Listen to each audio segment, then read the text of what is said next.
इस मूवी में हम आग और पानी के दरमियान लव स्टोरी देखेंगे और देखेंगे कि कैसे एम्बर अपने डैड की शॉप को बंद होने से बचाती है और कैसे अपने प्यार को हासिल करती है। इस दौरान इसे बहुत सी मुश्किलात का सामना भी करना पड़ता है। मूवी बहुत ही इंटरेस्टिंग होने वाली है, आप जल्दी से इसे लाइक कर दें।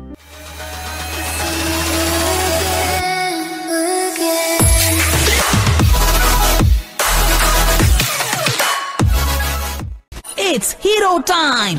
इस मूवी के आगाज में हम एक एलिमेंटल सिटी को देखते हैं जहाँ पर रहने के लिए बहुत से एलिमेंट्स आते हैं। ये एलिमेंट्स आग, पानी, हवा और मिट्टी से बने हुए होते हैं। इन्हीं सभी मुसाफिरों में हम एक फायर कपल को देखते हैं। इन्हें इस शहर में रहने का अप्रूवल तो मिल जाता है, लेकिन आगे इन्हें बहुत सी मुश्किलात का सामना करना पड़ता है। जब ये ट्रेन में बैठे होते हैं तो वाटर एलिमेंट का पानी फायर लेडी पर गिर जाता है, जिस वजह से इस फायर लेडी का आधा सर बुझ जाता है। फायर मेल जल्दी से इसे लकड़ी खाने को देता है, जिस वजह से फायर लेडी दोबारा नॉर्मल हो जाती है। अब इन्हें रहने के लिए किसी घर की तलाश थी। आग से बने होने की वजह से कोई भी इन्हें घर रेंट पर नहीं देता। आखिर में इन्हें एक वीरान, खाली, टूटी हुई बिल्डिंग दिखाई देती है, जहाँ पर ये रहने का फैसला करते हैं। यहीं पर इनके घर एक नई बेबी पैदा होती है, जिसका नाम एम्बर रखते हैं। एम्बर के डैड एम्बर को ब्लू फायर के बारे में बताते हैं, जिसे जलाए रखना और इसकी हिफाजत करना इनकी जिम्मेदारी है। एम्बर के डैड अब एक फायर प्लेस ओपन करते हैं, जहां पर फायर एलिमेंट्स के लिए खाने पीने की चीजें मौजूद होती हैं, जिनमें लावा जावा, वुड स्नैक, कोल नट्स और अंगारा कबाब सबसे मकबूल हैं। आहिस्ता आहिस्ता इनकी शॉप पर बहुत से कस्टमर आने लग जाते हैं। एम्बर कस्टमर्स डील करने के साथ साथ डैड के काम में भी हाथ बटाती है। एक दिन दो वाटर एलिमेंट इनकी शॉप में आते हैं। वो एक दूसरे से शरारतें करते और चीजों पर पानी फेंक रहे थे। एम्बर के डैड को वाटर एलिमेंट्स से नफरत होती है, जिस वजह से एम्बर इन्हें डरा कर भगा देती है। इसी तरह कुछ साल गुजर जाते हैं। अब एम्बर भी बड़ी हो चुकी थी और वक्त के साथ साथ इसके डैड भी बूढ़े हो गए थे और इनसे ज्यादा काम नहीं हो पाता, जिस वजह से वो एम्बर को कस्टमर डील करने का कहते हैं। एम्बर बहुत ही एक्साइटेड होती है क्योंकि ये काम पहली बार कर रही थी। यहाँ पर हमें पता चलता है कि एम्बर को कभी कभार बहुत ज्यादा गुस्सा आता है, जिस वजह से वो कई बार ब्लास्ट हो जाती है। जब कभी कस्टमर कोई तंग करे या बहुत से कस्टमर आ जाएं, तो एम्बर कंफ्यूज हो जाती है और आज के दिन भी एम्बर के साथ ऐसा ही हुआ, जिस वजह से एम्बर गुस्से में ब्लास्ट हो जाती है और पूरी दुकान में आग लग जाती है। एम्बर के डैड जल्दी से सारा मामला हैंडल करके एम्बर को साइड पर ले जाते हैं और इसे गुस्से पर काबू करने और शांत रहने को कहते हैं। अगले ही दिन एम्बर के साथ दोबारा ऐसा ही होता है, यानी वो दोबारा ब्लास्ट हो जाती है अपने गुस्से की वजह से। हर बार की तरह इसके डैड इस बार भी सारा मामला हैंडल कर लेते हैं। एम्बर के डैड बूढ़े हो चुके थे, जिस वजह से इनसे ज्यादा काम नहीं हो पाता और वो आज की डिलीवरी के लिए एम्बर को कहते हैं। पास ही बैठे दो फायर एलिमेंट्स एम्बर के डैड से कहते हैं कि आपको शॉप की जिम्मेदारी एम्बर को दे देनी चाहिए, जिस पर एम्बर के डैड कहते हैं कि एम्बर इसके लिए अभी तैयार नहीं है। जब वो तैयार हो जाएगी तो ये शॉप इसी की होगी। इतने में ही एम्बर अपने डैड से शर्त लगाती है कि वो अपने डैड से जल्दी और कम वक्त में डिलीवरी मुकम्मल कर देगी। एम्बर जल्दी से सारा सामान कलेक्ट करती है और डिलीवरी के लिए निकल जाती है। एम्बर अपना काम बखूबी सर अंजाम देती है और टाइम से पहले सारी डिलीवरीज पहुंचा देती है। एम्बर शॉप पर वापस आती है तो वो देखती है कि इसके डैड शॉप पर ही सो गए हैं। वो काम करते करते थक गए थे। इतने में ही इनकी आंख खुल जाती है और वो एम्बर पर बहुत ही खुश होते हैं क्योंकि एम्बर ने इनका रिकॉर्ड तोड़ दिया होता है। अब एम्बर के डैड एम्बर से कहते हैं कि कल के दिन तुम शॉप संभालोगी और मैं रेस्ट करूंगा। अगर तुमने सब सही से कर लिया तो ये शॉप तुम्हारी हो जाएगी। एम्बर ये बात सुनकर बहुत ही एक्साइटेड और खुश हो जाती है। अगले ही दिन एम्बर सुबह के टाइम शॉप जल्दी से ओपन कर लेती है। दुकान ओपन होते ही बहुत से कस्टमर आ जाते हैं, जिन्हें देखकर एम्बर घबरा जाती है। एम्बर पर कस्टमर्स का प्रेशर बढ़ जाता है, जिस वजह से एम्बर ब्लास्ट होने वाली होती है। वो जल्दी से भागकर बेसमेंट की तरफ जाती है। बेसमेंट पर जाते ही एम्बर ब्लास्ट हो जाती है। इस ब्लास्ट की वजह से बेसमेंट में मौजूद पाइपलाइन फट जाती है, जिसमें से बहुत सा पानी निकलने लग जाता है। एम्बर जल्दी से इस पाइपलाइन को पिघलाकर वाटर लीकेज बंद कर देती है। इतने में ही बेसमेंट में बहुत सा पानी भर जाता है। अब इसी पानी में से एक वाटर एलिमेंट बाहर आता है जो रो रहा था और अपनी दास्तान सुनाते हुए कहता है, मैं करीब ही मौजूद नदी के पास काम कर रहा था कि अचानक इस पाइप के प्रेशर ने मुझे यहाँ खींच लिया। और वो बेसमेंट का जायजा लेने लग जाता है। यहाँ पर हमें पता चलता है कि ये वाटर एलिमेंट एक सिटी मेंटेनेंस इंस्पेक्टर है जिसका नाम वेड है और वो यहाँ पर मौजूद खराब पाइपों की रिपोर्ट बनाता है जो कि इसने अपने सीनियर इंस्पेक्टर्स को देनी होती है, जिससे कोई कानूनी कार्रवाई हो सकती है, यानी एम्बर की शॉप के बंद होने का खतरा था। ये सब देखकर एम्बर घबरा जाती है और सोचती है कि मेरा शॉप पर आज पहला दिन था और पहले ही दिन दुकान बंद होने की वजह बन सकती है, किसने सोचा था। और वेड से रिपोर्ट छीनने की कोशिश करती है लेकिन वेड वहाँ से भाग जाता है। अब एम्बर भी इसका पीछा करने लग जाती है ताकि वो अपनी शॉप को बंद होने से बचा सके। रास्ते में इसे बहुत सी मुश्किलात का सामना करना पड़ता है लेकिन वेड से रिपोर्ट हासिल करने में वो नाकाम होती है। आखिर वेड रिपोर्ट को अपने सीनियर इंस्पेक्टर के पास सबमिट करवा देता है। वेड वापसी पर एम्बर की बातें सुन लेता है जिसमें वो कहती है कि ये शॉप मेरे डैड का सपना था, अगर ये दुकान मेरी वजह से बंद हो जाती है तो वो टूट जाएंगे और वो कभी मुझ पर भरोसा नहीं करेंगे। ये बात सुनकर वेड का दिल भर जाता है और वो एम्बर की रिपोर्ट वापस लाने के लिए इसकी मदद करता है। वेड एम्बर को अपने सीनियर इंस्पेक्टर के पास ले जाता है और फाइल आगे सबमिट न करने की रिक्वेस्ट करता है। वेड एम्बर के डैड की सारी बातें इंस्पेक्टर को बताता है पर एम्बर नहीं चाहती थी कि इसके डैड की बातें किसी और को पता चल सके, जिस वजह से एम्बर बहुत ही गुस्सा हो जाती है। एम्बर के गुस्सा होने की वजह से वो दोबारा ब्लास्ट हो जाती है। इस ब्लास्ट की वजह से इस सीनियर ऑफिसर के ऑफिस की हालत बुरी तरह हो जाती है और वो फाइल को अगले प्रोसेस के लिए आगे सबमिट कर देता है।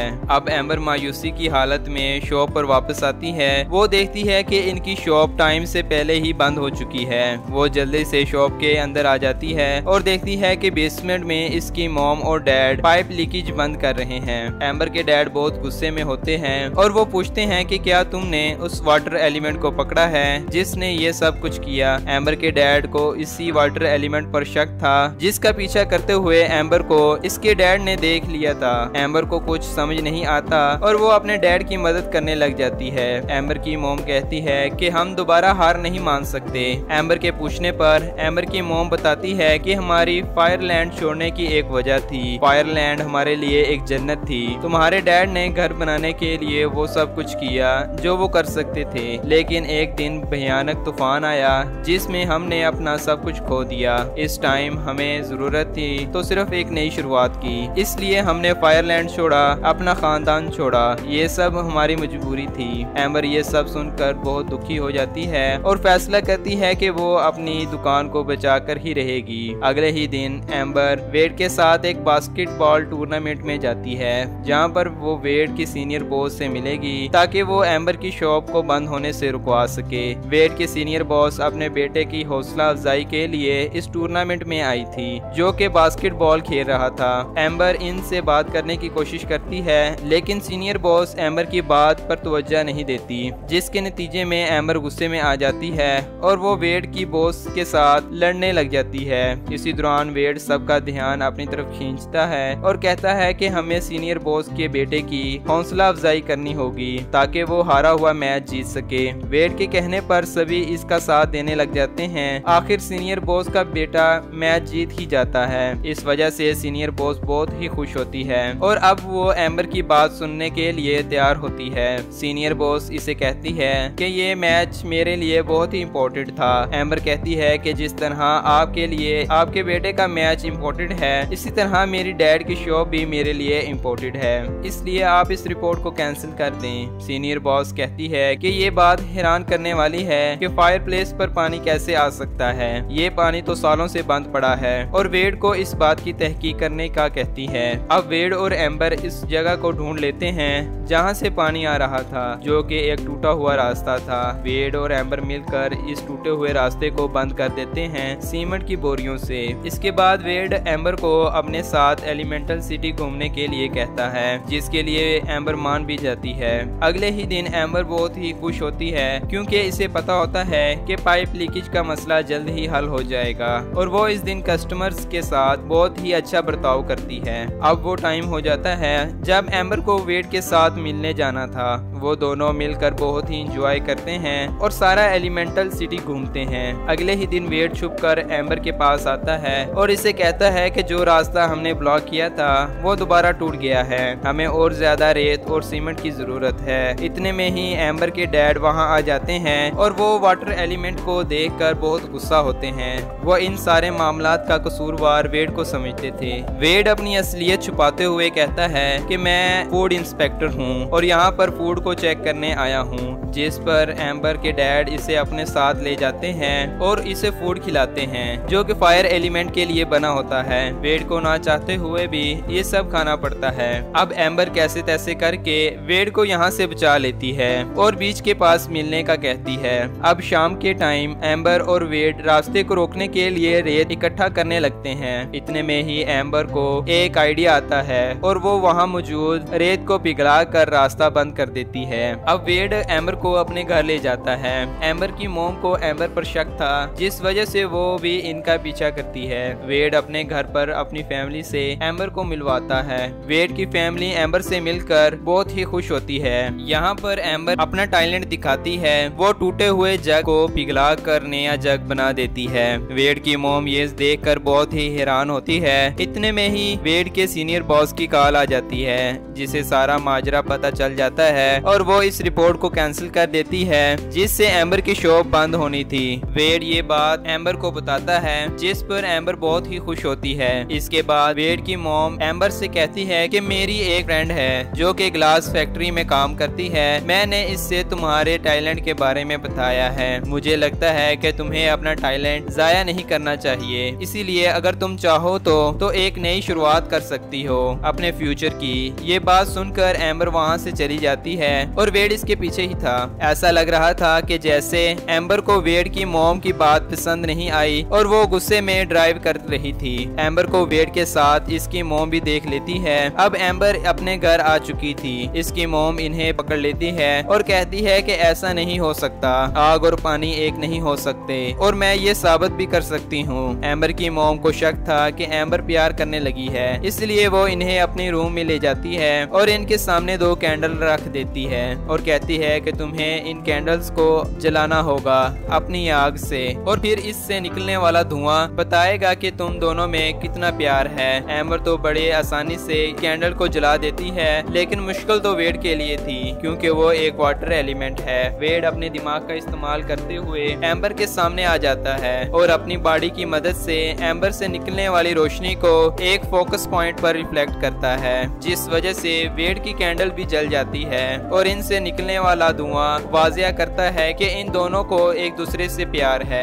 इतने में ही एम्बर के डैड वहां आ जाते हैं। एम्बर और इसकी मॉम कैसे तैसे करके वेड को वहां से भागने में मदद करती है। एम्बर के डैड एम्बर के पास आते हैं और इसे सरप्राइज देते हैं। वो कहते हैं कि आज से 2 दिन बाद मैं एक पार्टी अरेंज करने वाला हूँ, जिसमें मैं अपनी रिटायरमेंट का ऐलान करूंगा और अपनी शॉप की सारी जिम्मेदारी तुम्हें दे दूंगा और ये सारी शॉप तुम्हारी होगी। और एम्बर को रीओपनिंग वाले दिन लगाए जाने वाला बोर्ड भी दिखाते हैं, जिस पर एम्बर फायर प्लेस लिखा होता है। एम्बर के डैड को एम्बर से बहुत सी उम्मीदें थी और एम्बर भी अपने डैड की उम्मीदों पर पूरा उतरना चाहती थी। वो इस बारे में सारी रात सोचती है। अब अगले ही दिन एम्बर वेड के घर जाती है, वेड को हमेशा हमेशा गुड बाय कहने के लिए। एम्बर ये सब इसीलिए कर रही थी क्योंकि इसके डैड यही चाहते थे। एम्बर वेड को गिफ्ट भी देती है, लेकिन वेड एम्बर को कुछ दिखाना चाहता था। वो एम्बर को उस जगह ले जाता है जहाँ पर एम्बर बचपन में जाना चाहती थी, लेकिन वो नहीं जा पाती। वेड अब पानी के अंदर जाने के लिए एक एयर बॉल तैयार करवाता है, जिसके जरिए एम्बर पूरे 20 मिनट के लिए पानी में सांस ले सकेगी। अब दोनों पानी के अंदर चले जाते हैं। एम्बर वहाँ का सीन देखकर बहुत ही खुश होती है, जैसे वो अपने ख्वाबों की दुनिया में आ गई हो। 20 मिनट गुजरते ही एयर बॉल खत्म होने लगता है। वेड जल्दी से एम्बर को पानी से बाहर निकाल लेता है। बाहर आते ही एम्बर की खुशी का कोई ठिकाना नहीं होता। वेड इससे कहता है कि हम अपने बेहतरीन फ्यूचर का आगाज कर सकते हैं और एम्बर को हाथ मिलाने का कहते हैं। एम्बर घबराते हुए हाथ मिलाती है। वो ये सोचती है कि शायद वेड मेरी आग से उबल जाएगा या मैं इसके पानी से बुझ जाऊंगी, लेकिन ऐसा ऐसा नहीं होता, इनके हाथ मिलाने से कुछ भी नहीं होता। इतने में ही एम्बर को एहसास होता है कि वो गलत कर रही है, वो अपने डैड की उम्मीदों पर पानी पी रही है। इस वजह से एम्बर वेड को बुरा भला कहने के बाद वहाँ से चली जाती है। वेड को भी कुछ समझ नहीं आ पाता। सीन शिफ्ट होता है हमें रीओपनिंग पार्टी दिखाते हुए, जहाँ पर एम्बर के डैड रिटायर होने और एम्बर को शॉप का ओनर बनाने का ऐलान करते हैं। इतने में ही वेड भी वहाँ आ जाता है और एम्बर से अपने प्यार का इजहार करता है। एम्बर के डैड इसे यहाँ पर देखकर बहुत ही गुस्सा हो जाते हैं और अब वो एम्बर पर भी गुस्सा होते हैं और कहते हैं कि तुम्हारी वजह से हमारी बेसमेंट में पानी आया, तुमने मेरी उम्मीदों को तोड़ा है, इस वजह से मैं रिटायरमेंट नहीं लेने वाला। वेड का यहाँ पर आना एम्बर को अच्छा नहीं लगता और वो वेड से गुस्से में कहती है कि मैं तुमसे प्यार नहीं करती, तुम यहाँ से चले जाओ। इन सब के बाद एम्बर घर से दूर अकेले बैठी अफसोस कर रही होती है कि वो ना ही एक अच्छी बेटी बन सकी और ना ही एक अच्छी दोस्त। इतने में ही वही रास्ता टूट जाता है जो एम्बर ने पानी रोकने के लिए बनाया था। एम्बर देखती है कि पानी बहुत ही तेजी से फायर टाउन में जा रहा है, जिससे सभी फायर एलिमेंट्स को खतरा है। इनमें इसकी मॉम और डैड भी हैं। अब एम्बर इन्हें बचाने के लिए जाती है। दूसरी तरफ वेड टूटे हुए दिल के साथ एलिमेंटल सिटी छोड़ने वाला था कि वो भी पानी के तेज बहाव को देख लेता है और एम्बर की मदद करने के लिए निकल पड़ता है। पानी का बहाव बहुत ही तेज था। सभी फायर एलिमेंट्स तो बच जाते हैं, लेकिन इनकी ब्लू फायर खतरे में होती है, जिसकी हिफाजत करना इनकी जिम्मेदारी है और अब एम्बर इसे बचाने की कोशिश करती है। इतने में ही वेड भी इसकी मदद करने आ जाता है। ये दोनों मिलकर ब्लू फायर को बचा लेते हैं, पर वो खुद फंस जाते हैं इसी जगह पर जो हर तरफ से बिल्कुल बंद होती है। एम्बर की हीट की वजह से वेड उबलने लग जाता है। एम्बर ये देखकर बहुत ही परेशान हो जाती है। वेड इसे अपने गले लगा लेता है और कहता है कि तुम ही मेरी सारी दुनिया हो। अब कुछ टाइम के बाद सिटी से पानी निकाल लिया जाता है और एम्बर को बचा लिया जाता है। एम्बर बहुत ही ज्यादा अपसेट और रोने लग जाती है क्योंकि वेड अब नहीं रहा। वो ज्यादा हीट होने की वजह से इवेपोरेट हो जाता है। यहीं पर एम्बर अपने डैड से माजरत करती है और अपने ड्रीम के बारे में बताती है, जिस पर इसके डैड भी इसे गले से लगा लेते हैं। ये सीन इतना इमोशनल होता है कि वेड के रोने की आवाज आती है। एम्बर बहुत ही हैरान होती है और वो समझ जाती है कि वेड अभी भी जिंदा है और वेड को वापस लाने के लिए वेड को रोना होगा। एम्बर वेड को इमोशनल स्टोरी सुनाने लग जाती है, जिस वजह से वेड रोने लग जाता है और इसके आंसू इकट्ठा होने लग जाते हैं। आंसुओं के पानी से वेड दोबारा जिंदा हो जाता है और एम्बर इसके गले लग जाती है। बाकी सभी एलिमेंट्स हैरान थे कि आग और पानी के मिलने पर भी कुछ नहीं हुआ। इसी तरह कुछ दिन गुजर जाते हैं। अब एम्बर के डैड ने भी अपनी शॉप दोबारा रिकवर कर ली थी और इस बार इनकी शॉप पर और भी ज्यादा कस्टमर आते हैं। आखिर में एम्बर अपने ड्रीम को पूरा करने के लिए वेड के साथ जाने वाली होती है। एम्बर जाने से पहले अपने खानदान की रीति रिवाज को बरकरार रखते हुए अपने डैड को झुककर सलाम करती है और इसके डैड भी ऐसा ही करते हैं। एम्बर के डैड को एम्बर पर बहुत ही फख्र महसूस होता है और इसी के साथ इस मूवी का इख्तिताम होता है। अगर आपको हमारी इस मूवी की एक्सप्लेनेशन अच्छी लगी तो आप इस मूवी को लाइक कर सकते हैं। अगर आप इस चैनल पर नए हैं तो आप इस चैनल को सब्सक्राइब और दोस्तों के साथ शेयर कर सकते हैं।